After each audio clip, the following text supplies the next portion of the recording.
تک صاحب کے آتے آتے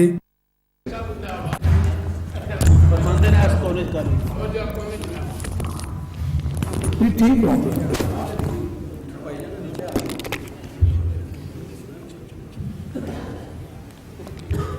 ہے بزرگ اوپر بیٹھے پیچھے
أعوذ بالله من الشيطان الرجيم بسم الله الرحمن الرحيم ألف لام ميم أحسب الناس أن يتركوا أن يقولوا آمنا وهم لا يفتنون ولقد فتنا الذين من قبلهم فليعلمن الله الذين صدقوا وليعلمن الكاذبين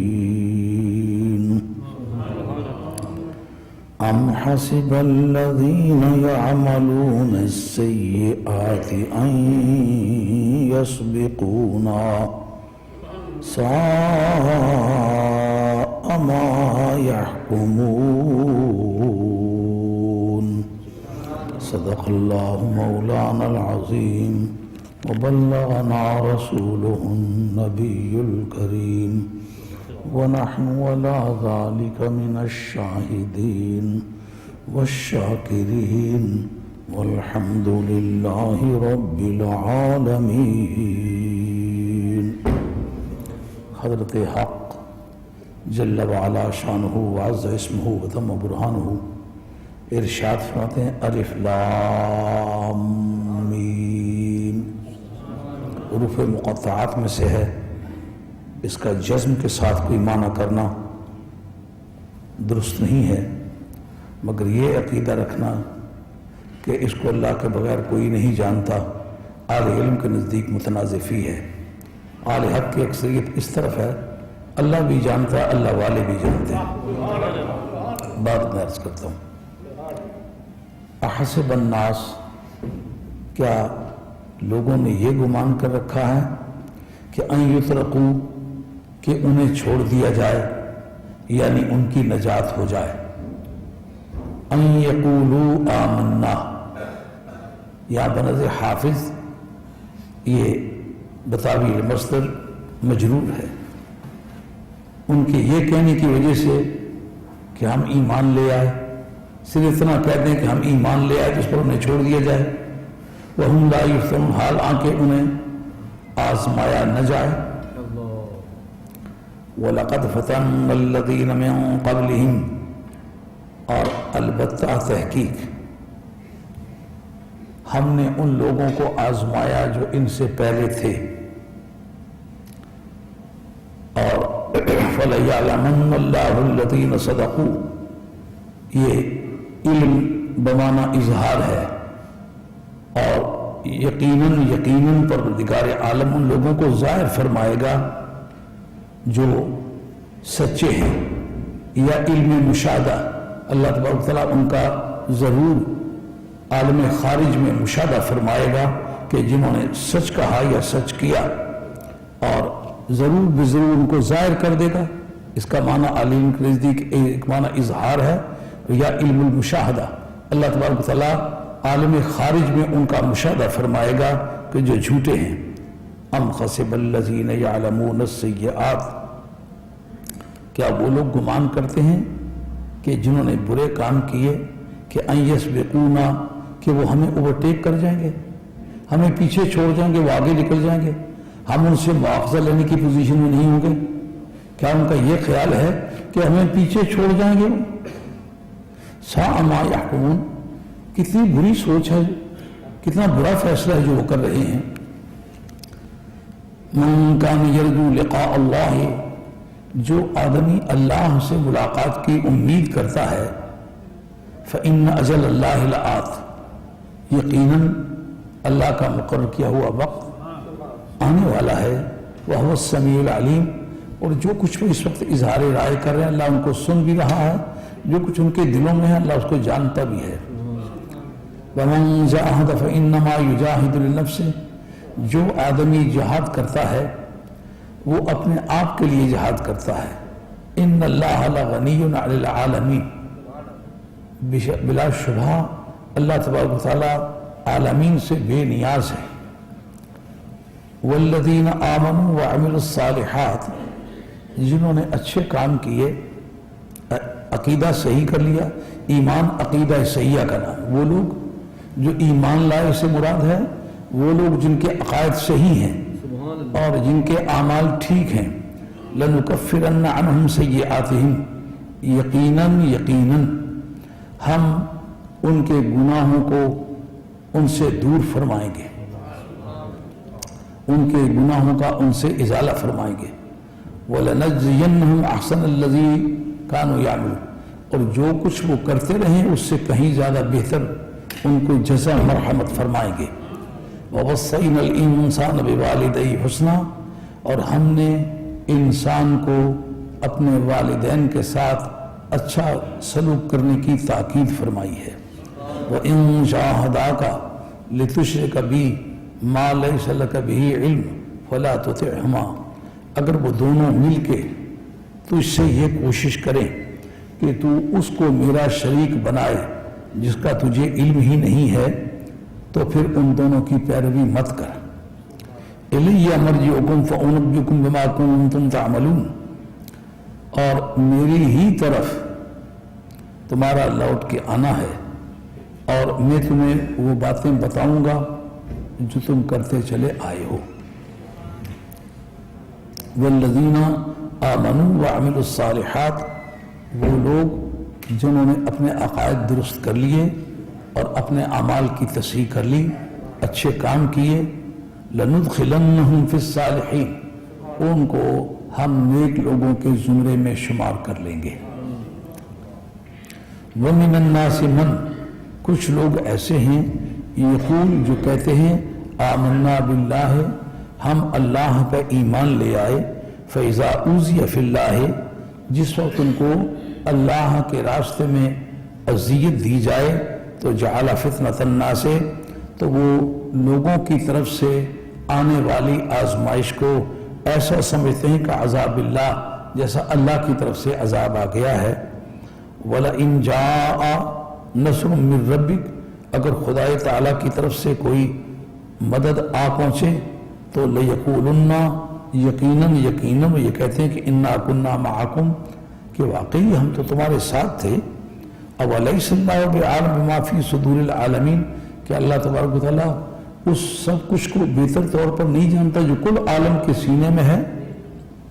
وَلَيَعْلَمَنَّ اللَّهُ الَّذِينَ آمَنُوا، یقیناً پروردگار عالم ان لوگوں کو جانتا ہے، اور وَلَيَعْلَمَنَّ الْمُنَافِقِينَ، یقیناً منافقین کو بھی بہت اچھے طرح سے جانتا ہے۔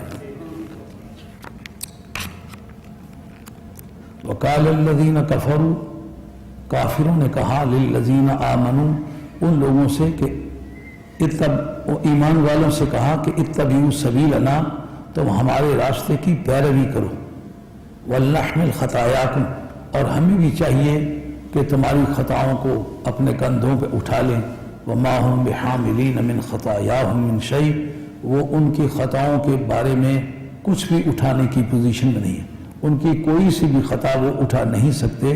إِنَّهُمْ لَكَاذِبُونَ، یقیناً وہ جھوٹے ہیں، وَلَيَحْمِلَنَّ أَثْقَالَهُمْ وَأَثْقَالًا مَعَ أَثْقَالِهِمْ، اور یقیناً وہ اپنے بوجھ اٹھائیں گے اور اپنے بوجھوں کے ساتھ اور بھی بوجھ اٹھائیں گے، اور وَلَيُسْأَلَنَّ یوم القیامت عما کانوا یفترون، اور یقیناً ان سے اس بارے میں سوال کیا جائے گا جو وہ من گھڑت باتیں کیا کرتے تھے۔ آیات طیبات کا لفظی ترجمہ جو میری حقیر سمجھ میں آ سکا میں نے آپ کی خدمت عالیہ میں عرض کیا۔ پہلی بات کہ مولانا ارشاد فرما رہے تھے کہ قرآن مجید کے بے شمار تراجم ہو چکے، مختلف زبانوں میں ان کی اردو میں شرح ہو چکی، تفاسیر لکھی جا چکی، تو پھر اب ہر آدمی قرآن مجید کا مفسر ہونے کا دعوے دار ہے۔ دعویٰ کرنے سے تو کسی کو کوئی نہیں روکتا، مگر یہ مسئلہ زبان کا نہیں۔ اگر میتھ آپ کو پنجابی میں بھی کرتے ہیں، میتھ پھر پڑھنا پڑتا ہے۔ اگر زبان کی مشکل تھی تو اجمیوں کے لیے تھی نا، عربوں کے لیے تو نہیں تھی، لیکن پہلے مخاطب اس کے کون ہیں؟ وَيُعَلِّمُكُمُ الْكِتَابَ وَالْحِكْمَةَ، صدیق اکبر، فاروق اعظم، عثمان غنی، حیدر کرار، عشرہ مبشرہ، حاضرین بدر، جو عرب العربہ، جو سب سے زیادہ اعلیٰ عربی جاننے والے تھے، ان کو کہا کہ میرے نبی کی جاب یہ ہے کہ تمہیں قرآن سکھائے۔ اگر زبان جاننے سے مسئلہ قرآن کا حل ہو جاتا تو عربوں کو تو قرآن مجید پڑھانے کی ضرورت نہیں تھی۔ زبان کو تو کوئی جانے گا، جو اداؤں سے معنی بنتے وہ کون بتائے گا؟ مثلا قرآن مجید میں اذا جاء نصر اللہ والفتح ورأیت الناس يدخلون فی دین اللہ افواجا، سرکار تاجدار مدینہ علیہ السلام کی ذات بابرکات یہ سورت پڑھ رہے ہیں، حضرت صدیق اکبر پھوٹ پھوٹ کی رو دیے، دیکھنے والے بھی قیامت کی نظر رکھتے ہیں۔ صحابہ کرام رضوان اللہ تعالیٰ اجمعین نے سرکار کو یار غار سے پوچھا کیا صدیق اکبر، اس میں تو رونے کی کوئی بات نہیں، اس میں تو فتوحات کا ذکر ہے کہ جو فتح نصرت آ جائے اور لوگ دھڑا دھڑ اسلام میں داخل ہوں تو اس وقت آپ تصویر تحلیل کریں، اس میں غم کی کیا ہے؟ ان کا بندگان خدا سرکار کی اداؤں سے یہ نہیں ٹپک رہا تھا کہ یہ سرکار کی دنیا سے رخصتی کی اطلاع ہے؟ یہی وجہ ہے کہ مفسرین کے ایک طبقے نے یہ کہا کہ یہ صورت آخری صورت ہے نزول میں، اگرچہ یہ تحقیق کے خلاف ہے، مگر ایک طبقہ اسی بنیاد پر کہتا ہے کہ سرکار دو عالم الاسلام کے وصال پاک کے قریب چل کر کے یہ اترتی ہے۔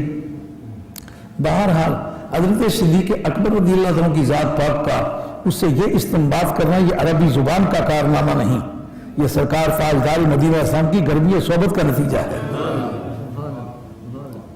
اور مثال کے طور پر میں یہ کہتا ہوں، میں کل پاکستان جاؤں گا، اس کو میں ایک مرتبہ یوں کہتا ہوں میں کل پاکستان جاؤں گا، اس کا معنی اور ہے میں کل پاکستان جاؤں گا، اس کا معنی اور ہے میں کل پاکستان جاؤں گا، اس کا معنی اور ہے میں کل پاکستان جاؤں گا، اس کا معنی اور ہے میں کل پاکستان جاؤں گا، اس کا معنی اور ہے میں ہاتھ کے اشارے کرتا ہوں میں کل پاکستان جاؤں گا، اس کا معنی اور ہے۔ تو یہ لکھنے میں کل پاکستان جاؤں گا ہی لکھا جائے گا، صرف ایک استفہام کی علامت لکھی جائے گی، باقی کوئی علامت نہیں ہے، اس کو کون جانے گا؟ یہی وجہ ہے کہ جس نے صحابہ کو بیچ میں سے نکال کے قرآن مجید کو سمجھا یضل بہ کثیرا ویہدی بہ کثیرا۔ آیت ہے قرآن مجید کی ہسٹری میں یہ بات لکھی موجود ہے کہ سب سے پہلا ترجمہ قرآن مجید کا سندھی زبان میں ہوا ہے۔ محمد بن قاسم نے جب راجہ داہر کو قتل کیا تو اس کی بیوی کا نام تھا کیچم، یہ کیچم مکران کے نام سے مشہور ہے، کیچم اس کی بیوی کا نام تھا۔ اس کو علامہ ابن عبد البر نے الاجتیاب فی معرفت الاصحاب کے اندر لکھا ہے. اس نے محمد بن قاسم نے اس سے شادی کر لی, اس سے لڑکا پیدا ہوا, اس کا نام محمد رکھا گیا. ماں کی وجہ سے سندھی جانتا تھا, باپ کی وجہ سے عربی جانتا تھا. اس نے پہلی مرتبہ قرآن مجید کا سندھی میں ترجمہ کیا. سندھی سے پہلے کسی زبان میں ترجمہ قرآن کا نہیں. تو کیا آپ یہ دعویٰ کر سکتے ہیں کہ سندھ میں کتنے مفسر گزرے ہیں؟ دیکھیں, مکہ شریف 1, مدینہ شریف 2, یا نازل ہوا مکے میں یا نازل ہوا مدینے میں. لیکن مکہ شریف کی لکھی ہوئی تفسیریں کتنی اور مدینہ شریف کی لکھی ہوئی تفسیریں کتنی ہیں؟ خیال میں آ رہی بات؟ نہ مکہ شریف کی کوئی لکھی ہوئی تفسیر ہے نہ مدینہ شریف کی. جو تفسیر عباسی کے نام سے مشہور ہے تنویر المقیاس, وہ حضرت عبداللہ بن عباس کی لکھی ہوئی کتاب نہیں ہے. یہ ابو یعقوب فیروز آبادی جو صاحب قاموس ہے, اس نے حضرت عبداللہ بن عباس رضی اللہ عنہ کے اقوال کو جمع کیا ہے. تو اس کمپیلیشن کا نام تفسیر عباسی رکھ دیا. وہ گرما اور وہ 7ویں 8ویں صدی کے آدمی ہیں. اس کا مطلب یہ ہے نہ مکہ شریف میں کوئی تفسیر لکھی گئی ہے نہ مدینہ. اگر زبان کی پرابلم کے سالو ہو جانے سے قرآن سمجھ آ جاتا تو پھر مکے میں تفسیر لکھی جانی چاہیے تھی یا مدینہ شریف میں لکھی جانی چاہیے تھی. سب سے پہلی معتبر تفسیر جو اس خدا کے نیلے آسمان کے نیچے سنی شیعہ وہابی غیر مقلد سب کے نزدیک سب سے زیادہ معتبر ہے, اور اس کی حیثیت اگر جس سے محدثین کے ہاں بخاری کی حیثیت بنتی ہے وہ طبری ہے. جو مجموعہ توحید ہے اس کے اندر ابن عبد الوہاب نجدی نے بھی لکھا ہے پہلے درجے کی تفسیر بالمعصور, وہ طبری ہے. اور دوسرے کی معالم التنزیل ہے, اور تیسرے درجے کی اماد الدین ابن کثیر کی تفسیر ابن کثیر ہے. یہ ہمارے عقیدے کا آدمی نہیں ہے, دوسرے عقیدے کا آدمی. اور یہ جو ان پر بار وقت الزام دیا گیا کہ یہ طبری شیعہ ہے, یہ سراسر جھوٹ ہے. خود اماد الدین ابن کثیر نے البدایہ و النہایہ میں لکھا کہ کامل درجے کا سنی یہ شخص ہے, حالانکہ وہ اماد الدین ابن کثیر ہے جو ابن تیمیہ کا شاگرد بھی ہے اور داماد بھی ہے. شاید اس بات کی اطلاع عام سوسائٹی کو نہ ہو. یہ سسرالی دین ہے, صابرانہ دین اختیار کیتا ہے. ہم نے زندگی میں ایسے لوگ بھی دیکھے ہیں جو خدا کے بھی منکر ہیں, بیگم کا منکر کوئی ہم نے زندگی میں نہیں دیکھا. تو یہ بیگموں کی معرفت آیا ہوا دین. یہ جتنے بھی جھوٹے دین ہیں ان کی پشت کے پیچھے مشہور آدمی تھے شیعہ کے مناظر, لیکن بیوی کی معرفت شیعہ ہوئے تھے. اس سے بے شمار اور لوگ ہیں کہ جن کو ہم نے دیکھا ہے کہ بدعقیدی اختیار کیا, بیوی کی معرفت کی ہے. تو یہ اماد الدین ابن کثیر کو لکھا کہ تیسرے درجے کا معتبر مفسر ہے. یہ طبری کہاں کا رہنے والا ہے؟ تبرستان کا رہنے والا ہے. یہ وہ صوبہ ہے جو حضرت والی بغداد شہنشاہ ایران کی رہائش گاہ کا صوبہ ہے. ایران میں پرشین سپیک رہی ہے. زبان مسئلہ ہوتا ہے, اس سے مسئلہ حل ہو جاتا. تو حدیث کی کتابیں یا مکہ شریف میں لکھی جانی چاہیے تھی یا مدینہ شریف میں. مدینہ شریف میں خوش نصیب آدمی امام مالک جیسے صرف موطا امام مالک لکھا, لیکن جناب تمام کتاب کی تو پابندی تھی کہ حضرت حضرت قرار کا نام کہیں لے لیا تو تمہاری گردن اڑا دیں گے. اب اتنا بڑا محبان اہل بیت ہو کر کے ساری زندگی ان کے فضائل کی کوئی بات موطا امام مالک میں نہیں لکھ سکا. جس نے حدیث جمع کی ہے امام بخاری پرشین سپیکر ہے. زبان مسئلہ ہوتا تو پھر مکے والے سب سے بڑی حدیث لکھتے. سب سے معتبر حدیث جو ہے بخاری ہے, مسلم ہے, ترمذی ہے. مسلم اور بخاری ایک ہی علاقے کے رہنے والے ہیں. بخاری بخارا کے رہنے والے ہیں اور مسلم نشاپور کے رہنے والے ہیں. نشاپور آپ اگر ایران کے بارڈر پر کھڑے ہو کے شمال کی طرف دیکھیں تو تقریباً 1100-1200 میل کی دوری پر ایک ستاری جیسی جھیل رہتی ہے, اس کا نام ہے بحیرہ خارزم. بحیرہ خارزم سے مشرق کی طرف جو علاقہ پڑتا ہے اس علاقے کا نام جو ہے نشاپور ہے. اس جگہ کے رہنے والے تھے مسلم.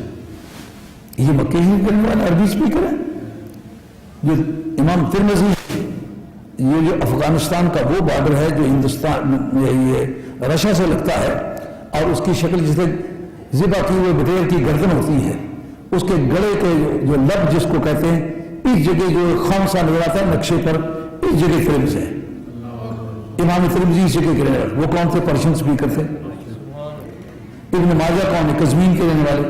قزوین جو ہے یہ حضرت والی بغداد شہنشاہ جیلان رضی اللہ عنہ کے گھر سے 45 میل جو ہے یہ ہمدان ہے، ہمدان سے تقریباً 45-50 میل آگے قزوین ہے، پرشین اسپیکر ہے، زبان ان کی عربی نہیں تھی، یہ پرشین اسپیکر ہے۔ انہوں نے حدیث لکھی ہے جس کا نام ہے ابو داؤد۔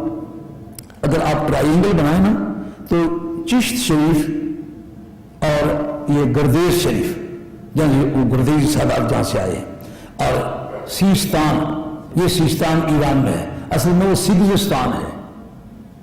یہ آج گاف کو عربی زبان میں کاف سے لکھنے لگے ہیں، قدیم عربی میں گاف کو جیم سے تبدیل کرتے۔ یہ جو ہے نا گرگان کو جرجان لکھا ہے، عامل اندر نابسد باشد چنی فرمودہ اند شیخ عبد القاہر جرجانی پیر خدا، یہ گرگان کے رہنے والے تھے۔ اب یہ پرشین اسپیکر ہیں سارے، ان میں ایک بھی عربی اسپیکر نہیں۔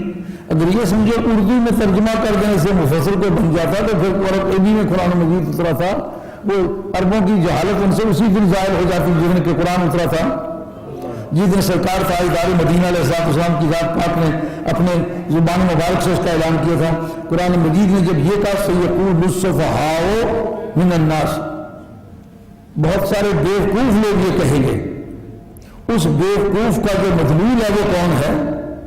وہ عرب ہیں۔ تو معلومات جس نے مصطفیٰ علیہ السلام کی آشنائی نہیں حاصل کی، وہ زبان جانتا ہے تو بھی جاہل ہے، پڑھا ہوا ہے تو بھی جاہل ہے، اور زمانے کا فیلسوف ہے تو بھی جاہل ہے۔ تو یہ عشق رسول کی باتیں ہیں، اہل اللہ کی معرفت آئی ہیں۔ صدیق اکبر کو نکال کے قرآن سمجھنا چاہے گا، نہیں سمجھے گا۔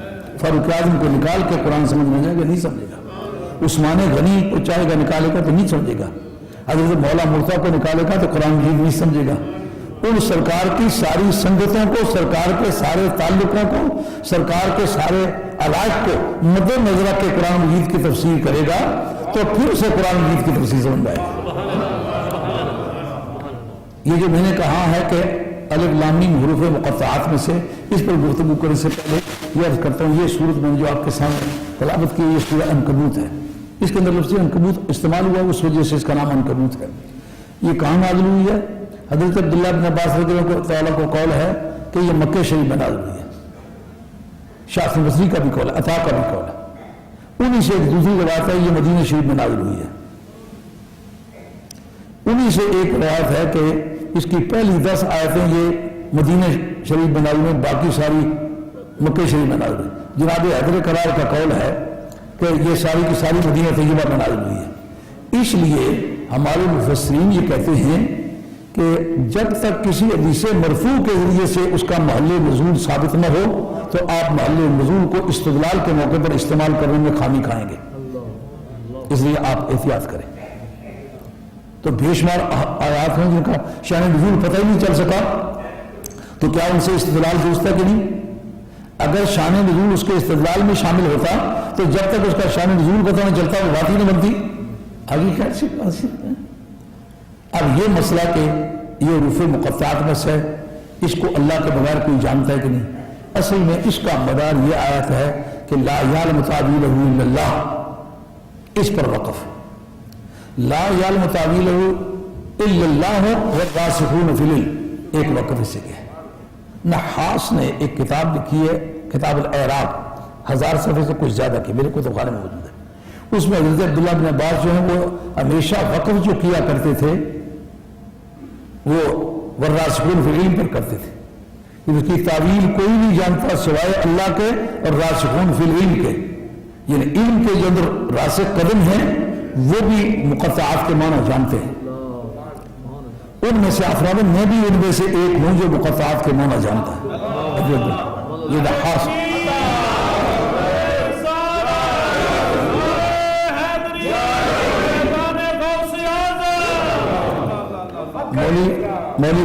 مولوی غلام اللہ خان صاحب یہ مرید تھے حسین علی صاحب وہاں پچری کے، مولوی حسین علی صاحب وہاں پچری مرید تھے حضرت خواجہ عثمان دامانی رحمۃ اللہ علیہ کے۔ اتفاق سے ان کی وہ کتاب میرے پاس موجود ہے جس کا میں ذکر کرنے لگا اس وقت میرے ساتھ سفر میں۔ خواجہ عثمان دامانی رحمۃ اللہ علیہ کہتے ہیں میں حج پر جایا کرتا تھا، حضور پر نور سرور عالم صلی اللہ علیہ وسلم کی بارگاہ میں حاضری ہوتی تھی تو کوئی نہ کوئی نئی مہربانی مجھ پر ہوا کرتی تھی۔ جب میں سرکار کی بارگاہ سے واپس لوٹا تو میری فریاد نکل گئی، یا رسول اللہ اس وقت آپ نے کوئی خاص مہربانی نہیں فرمائی۔ کہتے ہیں پھر ایسی کیفیت تاری ہوئی کہ جدے کے اس بندرگاہ پر پہنچنے سے پہلے پورے قرآن مجید کے مقطعات کے معنی مجھ پر کھل گئے اور کہا میں مقطعات کے معنی جاننے والے لوگوں میں سے ہوں۔ خواجہ عثمان دامانی، ان کی کتاب کا نام فائد عثمانی میرے پاس موجود ہے، حوالے جات لگے ہوئے ہیں۔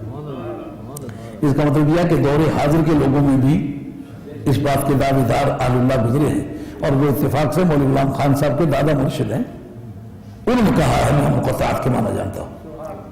شاہ عبدالعزیز صاحب نے الف لام میم کی تفسیر میں کچھ کلام کیا ہے۔ وہ کہتے ہیں دراصل یہ الف لام میم کی حد تک میں عرض کرتا ہوں کہ یہ مخفف علم تخفیف اس میں استعمال کیا گیا ہے، نام کو چھوٹا کر کے لکھنا، لاف ابریویشن۔ وہ کہتے ہیں عربوں کی زندگی دو حصوں پر منقسم تھی، یا آقایانہ زندگی یا غلامانہ زندگی۔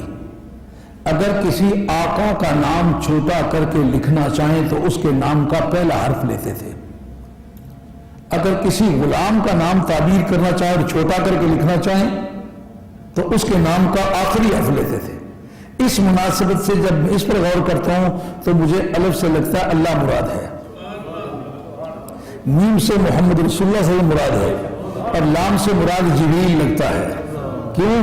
اللہ بھی آقا ہے، رسول اللہ بھی آقا ہے، اور جبریل امین جو ہے سرکار کے غلام ہیں، تو غلام کی تعبیر میں ایسا ہوتا ہے کہ نام کا آخری حرف لیتے ہیں، اس قاعدے کے مطابق جبریل کے نام کو چھوٹا کر کے لکھا تو لام کے ساتھ تعبیر کیا۔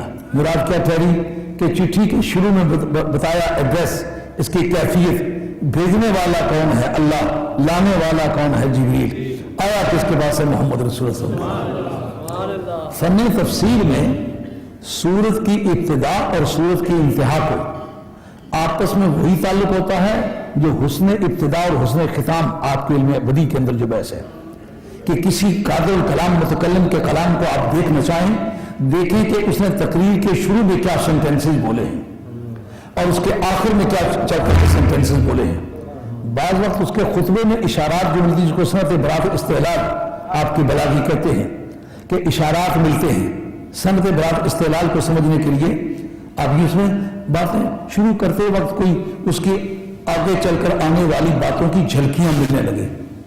بات اگر سمجھ میں نہ آئے تو یوں سمجھو ایک آدمی اپنے برادری کے ہاں رشتہ مانگنے کے لیے جاتا ہے تو جا کر کہتا ہے تمہاری دادی اور میری دادی آپ میں بہنیں تھی نا، اور تمہارے والد صاحب میرے والد صاحب کے کوئی دور قریب کے ماموں زاد لگتے تھے، اور میری بیوی اور تیری بیوی کو چوتھی پانچویں پشت میں چل کے چچا زاد بہنیں لگتی ہیں۔ رشتے رہیں تو محبت بھی رہتی ہے، رشتے ختم ہو جائیں تو محبت بھی ختم ہو۔ ان ساری تمہیدوں سے نتیجہ کیا نکلا؟ رشتہ مانگنے آیا ہوا۔ اس کو کہتے ہیں صنعت برات استحلال، بات کے اٹھان میں ایسے اشارات دے دینے کہ آئندہ مطلب پر روشنی پڑنے لگے۔ اس میں ابتدا اور حسن ختام میں قدرت کلام کی نشاندہی ہوتی ہے کہ بیان کرنے والا کتنا بلیغ، کتنا ذہین اور کتنا بھلا کا غیر معمولی قادر الکلام ہے، جس کو یہ پتا مجھے ابتدا میں کیا کہنا ہے اور انتہا چل کے کہاں کرنی ہے۔ اس کو اس قاعدے کے مطابق آج تو لوگوں کے گھوڑے درختوں پہ چڑھنے لگے ہیں۔ آج سے 1400 برس پہلے جس شخص نے اس منزل کی انتہا کو ہاتھ لگا کے دکھایا ہے کہ آج اس کی گردے راہ اڑتی ہوئی نظر آتی ہے، تو لوگوں کو منزل کی نشاندہی ہوتی ہے، دل کی دھڑکن کہہ رہی ہے اس راہ سے گزرا ہے کوئی، پتہ چلتا ہے کہ آگے راہی کو گزر چکا ہوا ہے۔ اس کے مطابق یہاں کہنا حسب الناس ان یترکوا ان یقولوا آمنا، کیا لوگ یہ گمان کرتے ہیں کہ کہیں ہم ایمان لے آئے تو ان کو چھوڑ دیا جائے؟ مطلب یہ گلستان چاہتا ہے تیری شارہ کا لہو، اس کو حلوے کا نوالا سمجھ کے اگر کھانے ہوئے غلطی پر ہو، پھولوں کا بستر سمجھ کے شام پر کہ بستر پر سونے لگے غلطی پر ہو، آج زلزلہ آیا تو پریشان ہونے لگے، کسی ملک پر حملہ ہو گیا تو پریشان ہونے لگے۔ اس سے پیشتر زلزلے نہیں آئے ہیں، اس سے پیشتر ملکوں میں حملے نہیں ہوئے۔ مسلمانوں کی سب سے بڑی حکومت نہیں، پوری دنیا کی سب سے بڑی حکومت خاندان عباسیہ کی حکومت تھی. جس وقت ان پر زوال کے ایام آئے کیوں تھے؟ عیاشی اور فحاشی، عریانیت اور عہدوں کا مس یوز اور اختیارات کا غلط استعمال. وہ ایسے زوال کا ہی صرف ذریعہ نہیں بنا، ذلت کا ذریعہ نہیں بنا. معلوم ہوا اللہ تعالیٰ کے دیے ہوئے وسائل کو غلط استعمال کیا جائے تو صرف زوال نہیں آتا، ساتھ ذلت بھی لے کے آتا ہے. مسلمانوں جتنے لوگ یہاں آئے ہوئے، یہ قرآن کی تعلیمات ہیں، یہ عام لاز کی قسم کی بات نہیں ہے، یہ کوئی انٹرٹینمنٹ نہیں ہے، یہ ٹیچنگ ہے. یہ آپ کی ایسے دلجوئی کے لیے مجلس نہیں ہے کہ آپ خوش ہو کے چلے جائیں. یہ میری اور آپ کی درستی کا راز ہے. ہم قرآن مجید کا بستر اپنے سفید کاغذ پر ڈال کے دیکھیں ہماری سطریں سیدھی ہیں. قرآن مجید کے ذریعے سے میں بھی کریکشن کرتا ہوں، آپ بھی اپنی کریکشن کریں. جس وقت کسی بھی چیز کا غلط استعمال کیا جائے تو پھر وہ صرف چیز ضائع نہیں ہوتی، وہ ذلت کے سیلاب بھی ساتھ لاتی ہے. عباسیوں نے خدا کی نعمتوں کا غلط استعمال کیا تھا. چنگیز خان غضب الہی کا روپ دھار کے آ گیا تھا. آیا اینٹ سے اینٹ بجی کہ نہ بجی، خانقاہ مساجد کی دھجیاں بکری کہ نہ بکری، بڑے بڑے معظم گھرانوں کو بے چراغ کیا کہ نہ کیا، اور علمی خزانوں کا ایک ایک ورق اڑا کے نہ اڑا. داڑھی والا آدمی دیکھ کے داڑھی کو باندھ کے گھوڑے کی دم سے باندھ دیا، گھسیٹا. مسجد کو صرف اس لیے گرا دیا کہ اس کا محراب ہے، خانقاہ کو اس لیے گرا دیا کہ اس کو اللہ کا نام لکھا ہوا ہے. انہوں نے وہ تمام مسلمانوں کے آثار مذہبی مٹا دیے. اب دنیا پر اس قدر مایوسی تھی کہ اب اسلام میں کیا زندہ رہنا ہے. جو اسلام کا مرکز ہے، مکہ شریف گیا، مدینہ شریف گیا، عروس البلاد بغداد گیا، مسلمانوں کا وہ شان و شوکت گیا، اور وہ مسلمانوں کا سب سے بڑا ملک جو تھا وہ تباہ ہو گیا. اب کیا جیئیں گے؟ لیکن تاریخ ایک مرتبہ پھر اس بات کو دہراتی ہے. ایک آدمی ایسا بتلاؤ کہ چنگیز خان لے کے آیا ہو، جس مذہب پر وہ تھا اسی مذہب پر واپس لے گیا ہو. نہیں، ہمیشہ مفتو کی عادت فاتح کی نقل اتارتا ہے. قربان جائیں اے اسلام تیرے کہ جیتنے والا آدمی ہارنے والے کا مذہب اختیار کر گیا. ایک بھی ایسا نہیں رہا. یہ مغل ساری جو ہیں، یہ چنگیز خان کی اولاد، یہ مغل چغتائی، یہ سارے کے سارے یہ اسی خاندان سے تعلق رکھتے ہیں. ایک بھی واپس نہیں جا سکا. اس کا مطلب یہ ہے کہ اسلام کا براہ راست خدا محافظ ہے. حسب الناس ان یترکوا ان یقولوا آمنا وهم لا یفتنون. اس طرح کی چھوٹی موٹی افتاد کو دیکھ کے لاتیں لرزنے لگ گئی ہے. گھبراؤ نہیں، وہ خدا کل بھی خدا تھا، آج بھی خدا ہے. نشاخ گل ہی اونچی ہے.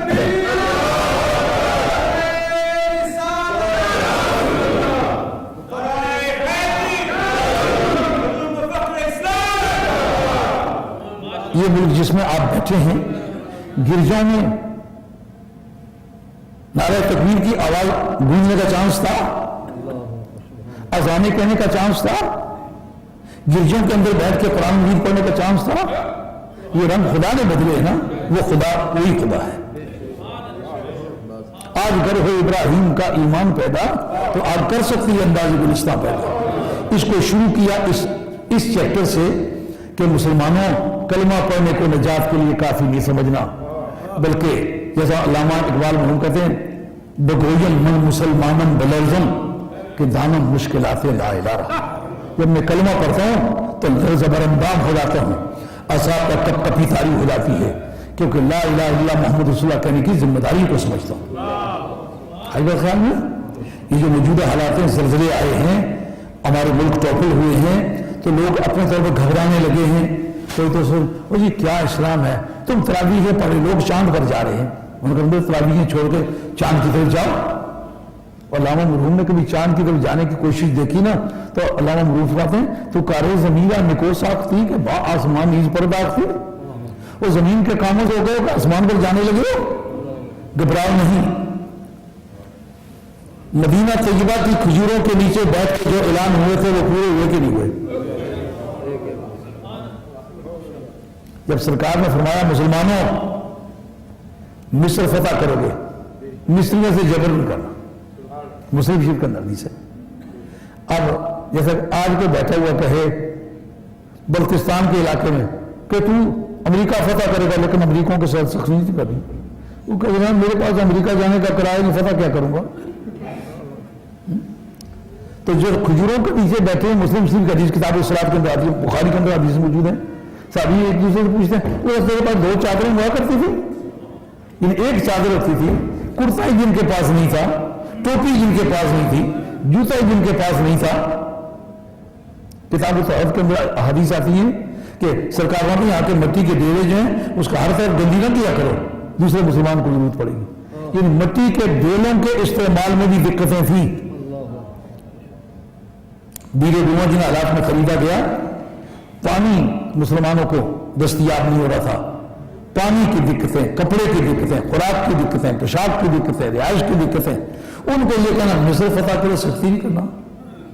صحابہ نے پوچھا یا رسول اللہ, یہ بھی کہا مصر کیسے فتح ہو سکتا ہے؟ انہوں نے کہا کہ جو بات منہ سے تمہارے نکلی وہ بات ہو کے رہی, جو دل کو کہہ دیے شبد رات ہو کے رہی. ان کھجوروں کے نیچے بیٹھنے والے اڑیاں بدن کے لوگوں نے یہ جملہ نہ بولا یا رسول اللہ وہ کیسے ہو سکتا ہے؟ پوچھنے گئے سختی کیوں نہ کریں؟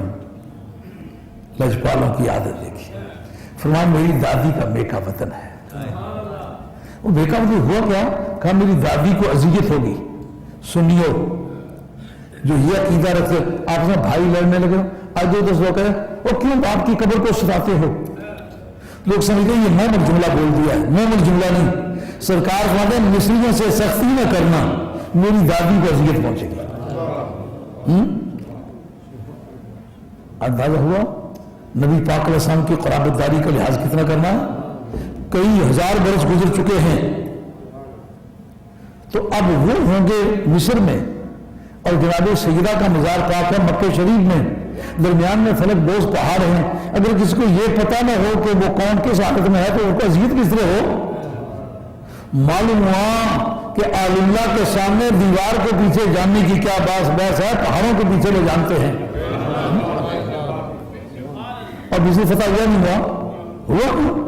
جس زبان پاک نے کہا تھا مصر فتح ہوگا, جس زبان پاک نے کہا تھا ایران فتح ہوگا, جس زبان پاک نے فرمایا تھا کہ رومن امپائر داخل ہوگی, جس زبان پاک نے فرمایا تھا یمن فتح ہوگا, اسی زبان پاک نے فرمایا تھا کہ ایک وقت میری امت پر وہ آنے والا ہے کہ جس طرح بنی اسرائیلوں نے اپنی بیٹیوں, اپنی بہنوں, اپنی ماؤں کی عزت اور عصمت پر حملے کیے ہیں, ماں کی پاک دامنی ان سے نہیں بچ سکی, اسی طرح میری امت دعوت کے لوگ وہ بھی اس بے روی کو اختیار کریں گے, مگر گھبرانا نہیں. ایک وقت پھر وہ آئے گا کہ بادشاہ کے محلات سے لے کر کے گدا کر کے جھونپڑے تک ایک ہی آواز سے لا الہ الا اللہ محمد رسول اللہ کی آواز آ رہی ہوگی. اور ایک وقت آئے گا کہ میری فاطمہ کی اولاد میں سے ایک شخص پیدا ہوگا, المہدی منا آل البیت. یہ خوارج کا مذہب جو اس وقت تھے وہ آل بیت تھے, جو آج وہ آل بیت نہیں. جو قیامت کے قریب چل کے آنے والا اس کے متعلق بتایا کہ وہ مہدی ہم آل بیت میں سے ہے. اور فرمایا جب وہ آئے گا تو پوری روئے زمین پر کافر کوئی نہیں رہے گا. جس زبان نے یہ کہا تھا نا کہ مصر فتح ہوگا, ہوا کہ نہیں ہوا؟ جس زبان نے باقی ممالک کا ذکر کیا تھا, جیسے کہا تھا فتح ہوا کہ نہیں ہوا, اسی زبان کا یہ کہنا ہے کہ کل روئے زمین پر اسلام آئے گا. اس لیے یہ مایوس ہونے کی کوئی بات نہیں ہے. پھر بہار آتی ہے تجھ میں اے گلستہ غم نہ کھا, وہ چلی آتی ہے فوج غریبہ غم نہ کھا. فن تفسیر میں سورت کی ابتدا کو سورت کی انتہا سے جو تعلق ہوتا ہے اس پر گفتگو کرتا ہوں. کیا لوگ یہ گمان کرتے ہیں ان کو چھوڑ دیا جائے صرف اتنا کہنے پر کہ ایمان لے حالانکہ انہیں آزمایا نہ گیا ہو؟ اسی سورت کے اختتام پہ چل کے یہ کہنا کہ والذین جاہدوا فینا, اس کا مفہوم تھا نا مصیبت کہ مصیبتوں سے گزرنا پڑے گا. اے صدیق اکبر, تو نے میرے محبوب کی دوستی کی ڈول ڈالی ہے نا, ایک دن ببول کے کانٹے پہن کے, ایک دن کاٹ پہن کے, مسافروں کی شکل اختیار کر کے پردیسی بننا پڑے گا. فاروق اعظم تم اس وقت سفیر ہو نا, میرے یار کا کلمہ پڑھ لیا ہے, ایک وقت آئے گا کہ اون کا کرتا پہن کے تمہیں موسم گرما میں مدینہ طیبہ کی گرمی برداشت کرنی ہوگی. کہ عثمان غنی تم بہت خوشحال آدمی ہو, ایک دن بنا بیوی کے تمہیں سفر کر کے جانا پڑے گا حبشہ میں, اور وہاں سے خود ہجرت دوسری کر کے آنا پڑے گا مدینہ طیبہ, ذو ہجرتین بننا پڑے گا. تو جب ان مصیبتوں کی یقین دہانی کی, کہا کہ اس سے ملے گا کیا؟ اس سورت کے اختتام پر کہتے والذین جاہدوا فینا، جن لوگوں نے ہمارے راستے میں جہاد کی ہے ہم کیا کریں گے، انعام کیا دیں گے، لنہدینہم سبلنا،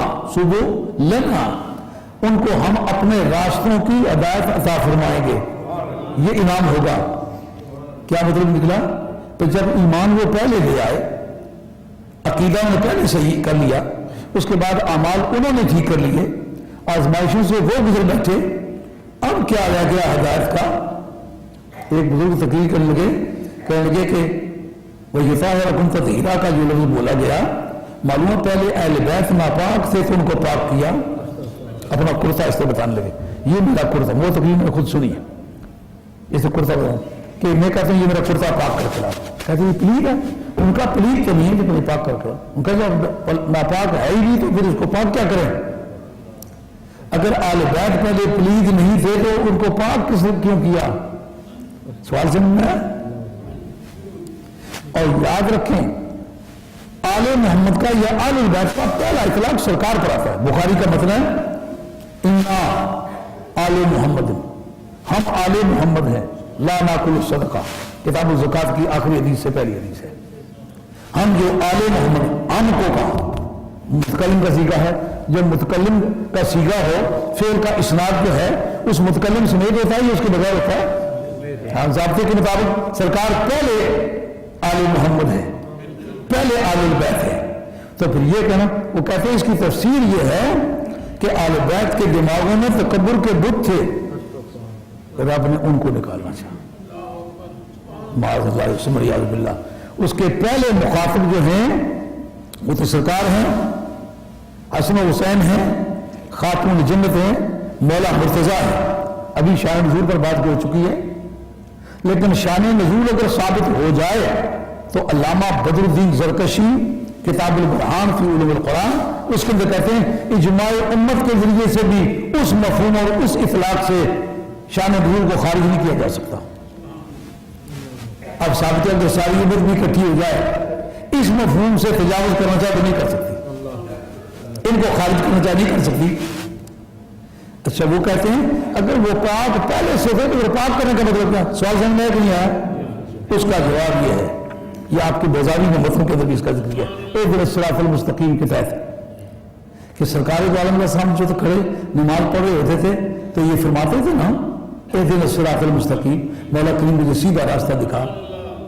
وہ کہا کہ راستہ پہلے ٹیڑھا نہیں ہے تو پھر سیدھے کی دعا کیوں مانگ رہے ہیں؟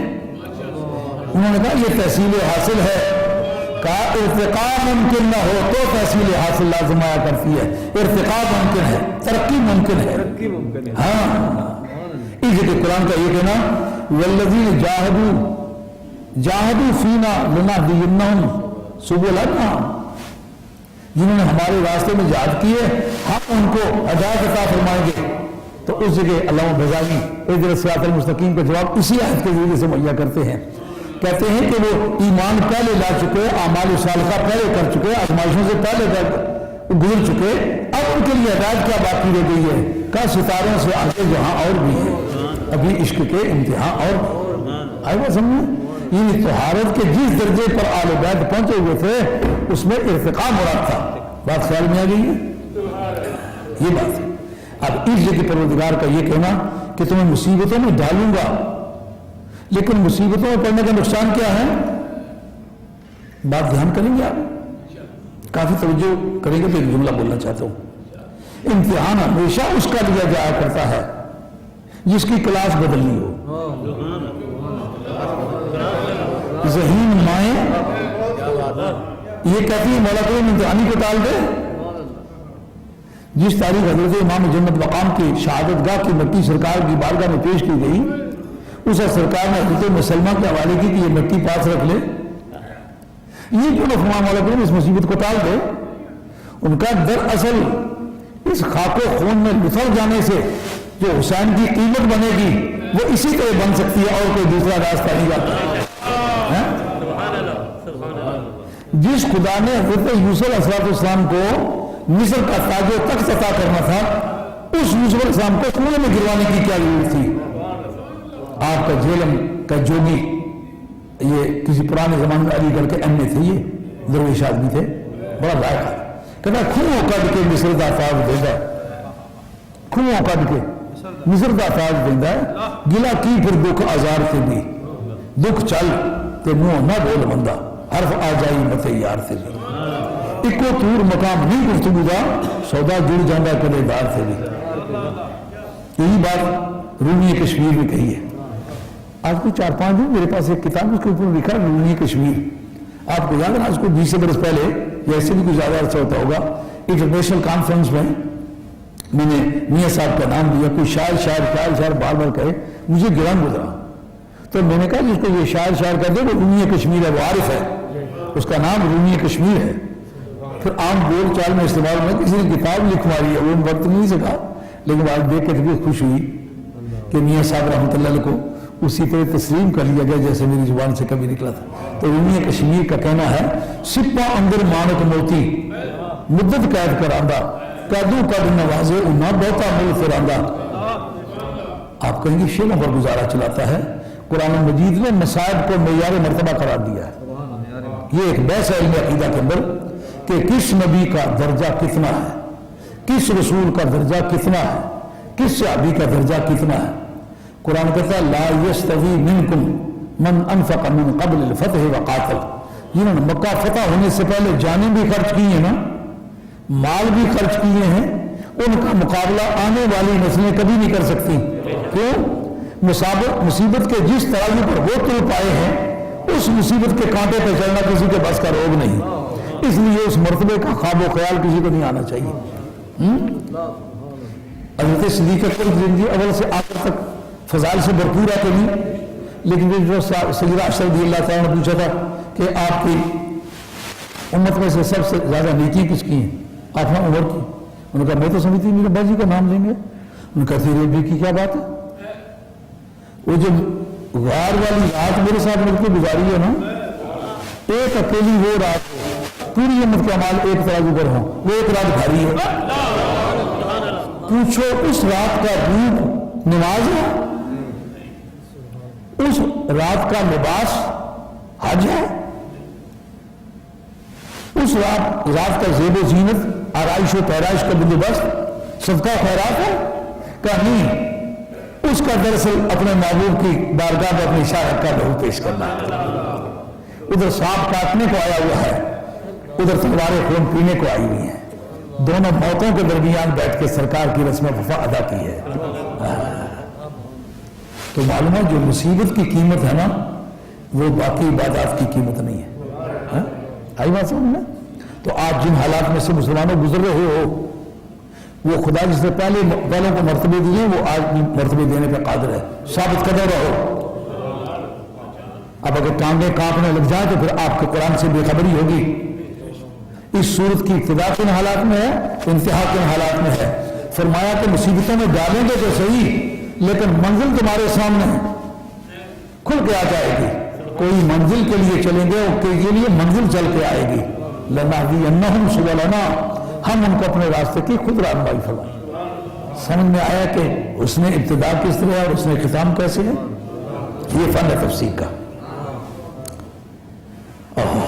یہ کن کے بارے میں نازل ہوئی اس پر ایک طویل بحث ہے کہ اس سے مراد ہے حضرت صہیب رومی عمار بن یاسر حضرت سمیہ حضرت خباب بن العرب حضرت خبیب بن عبدی اوسی رضی اللہ تعالیٰ اس پر ایک گفتگو ہوتی ہے کہتے ہیں یہ صورت اکثریت کی رائے میں مکہ شریف میں نازل ہوئی ہے تو حضرت خبیب رضی اللہ تعالیٰ عنہ والا واقعہ تو 3 سال ہجرت میں غزوۃ الرجی میں پیش آیا ہے تو یہ مدنی آدمی کے واقعات کے سلسلے میں یہ کیسے اس کا نزول تسلیم ہوتا ہے کہ دراصل جو مفسرین کی بولی ہے فلاں کے حق میں نازل ہوئی فلاں کے حق میں اس میں 2 معنی ہوتے ہیں ایک معنی یہ ہوتے ہیں کہ سچ مچ جس کی بات پہلے پیش آئی ہے اس کے بعد اس کو اپریشیٹ کرنے کے لیے اس کی تائید کرنے کے لیے اس کے مفہوم کو کھولنے کے لیے اس کی بیک گراؤنڈ کو اس کے پس منظر کو واضح کرنے کے لیے اللہ تعالیٰ نے یہ صورت نازل فرمائی ہے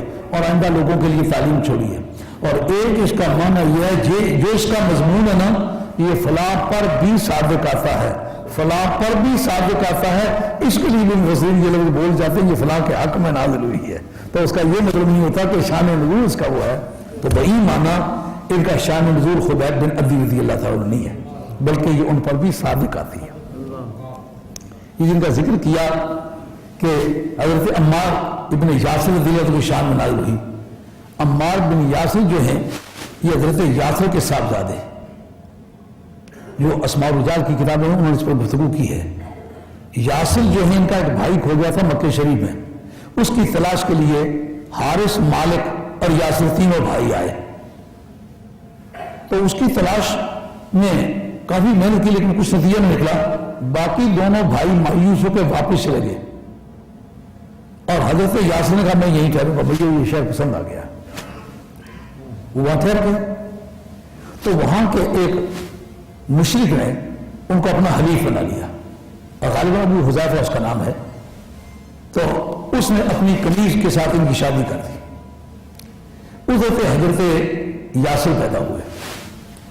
حضرت یاسر پیدائشی طور پر اس کے غلام تھے، جب کچھ بڑے ہوئے تو اس نے ان کو آزاد کر دیا، انہوں نے سرکار کا کلمہ پڑھ لیا۔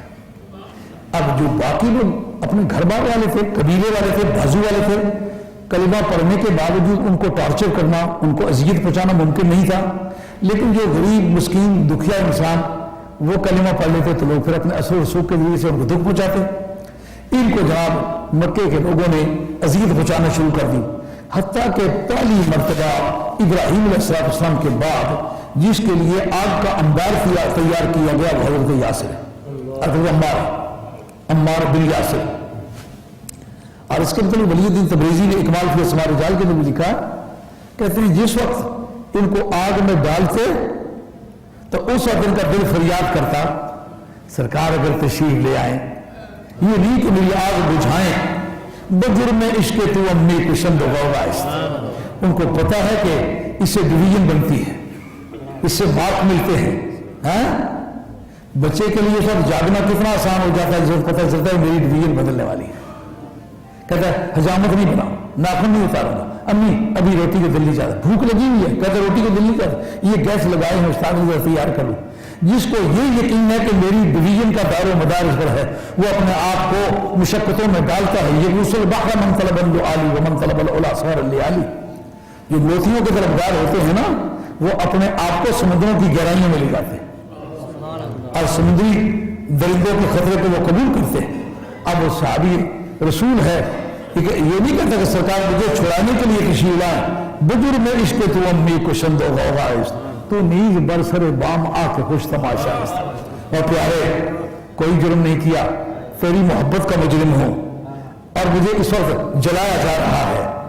اگر آپ میرے سامنے کھڑے ہو کے یہ تماشا دیکھ لیں کہ آپ پر مرنے والے لوگ اف نہیں کرتے، نمک چھڑکو مزہ اس میں ہی آتا ہے، خدا شاہد نہیں حاجت میرے زخموں کو مرہم کی، نہیں چاہتا کہ اس آگ کو بچاؤ۔ کیا کرو کیا، ایک مرتبہ کے دیکھو تو صحیح، ایک صحابی مکرم میں بدر کی جنگ ہے، لاشوں کے نیچے آپ کا سر زندگی ابھی باقی ہے، سرکار پاس سے گزرنے لگے تو پاؤں کی آگ سے ان کا دل دھڑکنے لگا سرکار کے پاؤں۔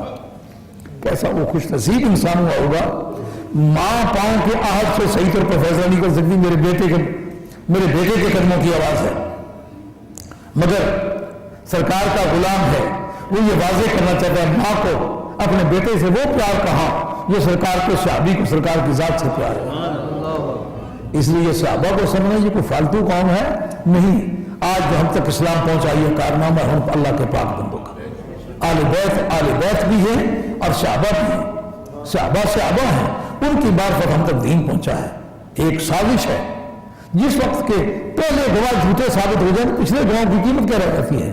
کیوں جناب جب کنکلوسیو ایویڈنس جس نے آنکھوں سے وہ بات دیکھی ہوئی ہے وہ جھوٹا نکل آیا ہے تو پھر آپ کو ریکٹیفائی کرنے کا کیا ذریعہ ہے؟ کس طریقے سے اس کو سرٹیفائی کریں گے یہ سچ مجھ وہی قرآن ہے؟ ان کو پہلے ان کی سچائی کو تسلیم کریں گے، ان کے دین کی سچائی کو تسلیم کریں گے، اس کے بعد قرآن کی سچائی زیر بحث آئے گی، کیونکہ اس بار شہادت تو اللہ کی نہیں، اللہ نے کبھی آپ نے دیکھا اللہ کی شہادت آپ کے سامنے گزری ہے؟ جبریل آپ کے سامنے کبھی آئے؟ حضور کے اوپر قرآن جی کے نازل ہونے کا منظر آپ نے دیکھا؟ کس طرح پتا چلا یہ وہی قرآن ہے؟ نبی پاک کے غلاموں نے سروں سے کفن باندھ کے کبھی مسالمۃ الکذاب کے گھر جا کے جنگ لڑی کہ خاتم النبیین کا معنی وہ نہیں جو تم نے کیے ہیں، معنی وہ ہے جو ہم لے کے آئے ہیں۔ 13,000 آرمی 40,000 کے مقابلے میں گئی۔ آج تک دیکھا ہے کہ گھر سے دفاعی جنگ 13 کو 40 سے لڑنے کی عادت ہے کہ سر پہ آ پڑے ڈیفنس کرتا ہے، لیکن جارحانہ اگریسو جنگ گھر سے تیاری کر کے 1200-1300 میل کی دوری پر گھر سے تیار ہو کے جاؤں ہوں 13,000 لڑنے گئے ہوں 40,000 سے، اٹھا ساتھیا پردہ اس راز سے، لڑا دے ممولے کو شہباز سے۔ کوئی آدمی طلاق کا ذکر کرنے لگا، صفوں کے پاس سے جب گزرے اس طرح سر سرکار کے نا سر باہر نکال کے سرکار سے کرتے ہیں، یا رسول اللہ آپ سے وعدہ کیا تھا کہ کوئی دکھ کا وقت آئے تو جانے پیش کریں گے، جس چیز سے ہم اپنی جان اور مال کا ڈیفنس کرتے ہیں آپ کبھی کریں گے۔ یہ وعدہ صحابہ کا نہیں تھا کہ آپ کسی پر حملہ کرنا جائیں گے تو ہم ساتھ جائیں گے، یہ وعدہ نہیں تھا۔ وعدے میں جو شکے تھی اس میں یہ تھا اگر آپ پر کوئی حملہ آور ہو تو جس طرح ہم اپنی جانوں مالوں عزتوں آبروؤں اور پراپرٹی کی حفاظت کرتے ہیں آپ کی بھی حفاظت کریں۔ یہ ان کے عشق کے تقاضے تھے کہ ان شرطوں کے سردوں کو انہوں نے توڑ دیا، ان کا جس طرح تو راضی محبوب جس طرح تو راضی محبوبوں کا راضی نامہ لولن صدا بچارے۔ اب ہمارا مذہب وہ شرائط نامہ نہیں ہے، ہمارا مذہب تیری رضا ہے جس پر تو راضی ہے۔ قیامت میں رب فیصلہ کرتے ہیں کہ والا سوف یعطیک ربک فترضی، فقط اتنا سبب ہے انعقاد بزم معاشر کا، فقط اتنا سبب ہے انعقاد بزم معاشر کا کہ ان کی شان محبوبی دکھائی جانے والی ہے۔ اگر قیامت کے فیصلے تیری رضا پر ہوتے ہیں تو دنیا میں ہم اعلان کرتے ہیں ہمارا مذہب تیری رضا ہے۔ سارے سے باہر نکال کے کہتے ہیں یا رسول اللہ جو آپ سے وعدے کیے تھے پورے کیے کہ نہیں؟ سرکار بیٹھ گئے، سرکار بیٹھ کے نا اس کا سر رسول نے گود میں رکھ لیا، اور شفقت فرماتے ہیں داڑھی پہ ہاتھ پھیرتے ہیں، منہ پہ ہاتھ پھیرتے ہیں۔ آپ یہ شیرازی فرماتے ہیں بچے ناز رفتہ باشد زی جہاں نیاز مندے کہ بوقت جان سپردن بسر رسیدہ باشی۔ کیسا وہ خوش نصیب انسان ہوا ہوگا کہ جس کے دم واپسی کے وقت اس کے سرانے تو بیٹھا ہوا ہوگا۔ موت کے سارے راز کھل گئے، ساری تاریخ انسانی موت کے خوف سے بھری ہوئی ہے کہ نہیں؟ نبیوں سے لے کر رسولوں سے لے کر عوام تک موت سے انسانیت گھبرائی ہے کہ نہیں؟ لیکن سرکار دو عالم علیہ السلام کا غلام دل نہ کیوں ہو مضطرب، موت کے انتظار میں سنتا ہوں مجھ کو دیکھنے آئیں گے وہ مزار۔ خیال میری بات؟ ایک مشہور واقعہ میدان احد کا، جو وہ 3 صحابہ ہیں، ایک کو پانی پلانے کے تو کہتا اگلے کی حالت خراب ہے اس کے پاس جاؤ، اس کے پاس جاتے وہ کہتا وہ آگے جو ہے اس کی حالت خراب ہے۔ جب وہاں پہنچے دیکھا اس کا وصال ہو چکا، واپس آئے دوسرے کا وصال ہو چکا، واپس آئے دیکھا پہلے کا وصال ہو چکا۔ اس پر لوگوں نے اس پر گفتگو کرنا چاہیے ہے کہ یؤثرون علی انفسہم ولو کان بہم خصاصہ، کہ اگر ان کو حاجت بھی تھی تو بھی دوسروں کو ترجیح دیتے۔ یہ مفہوم بھی صحیح ہے، غلط نہیں ہے، مگر جو اہل علم کی تحقیق ہے وہ یہ نہیں ہے۔ وہ کہتے ہیں دراصل ان کی سمجھ میں ایک بات آ گئی تھی جس کا نام ہے ارتصاص، کتاب الجنائز کے اندر ہدایہ کے اندر اس کی بحث ہے۔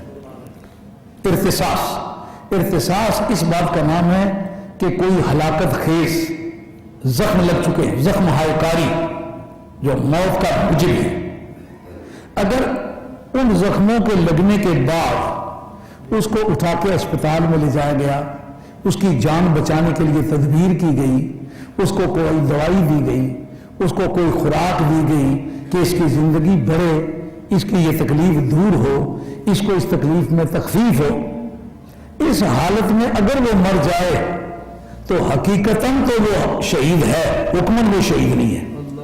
اس کو غسل بھی دیا جائے گا، کفن بھی دیا جائے گا، کیوں؟ ارتصاص واقع ہو گیا ہے۔ اب نبی پاک کا غلام موت کے دروازے پر ہے، وہ کہتا ہے پانی مجھے نہ پلا، ارتصاص واقع ہو جائے گا۔ یہ راز کھلے گا نہیں کہ نبی پاک کے غلام کس قدر جان سکتے۔ اور بات سمجھ آئیے دوستو، حسب الناس ان یترکوا ان یقولوا آمنا وهم، اسی بنیاد پر حضرت عمار بن یاسر کہتے ہیں میں یہ نہیں کہتا مجھے آ کے چھڑائیں، میرا حال دیکھیں میں کس حالت میں ہوں۔ جو وہ یہ کہتے ہیں تو کان رسول اللہ یمر بہ ویمر یدہ علیہ، آتے سرکار اچانک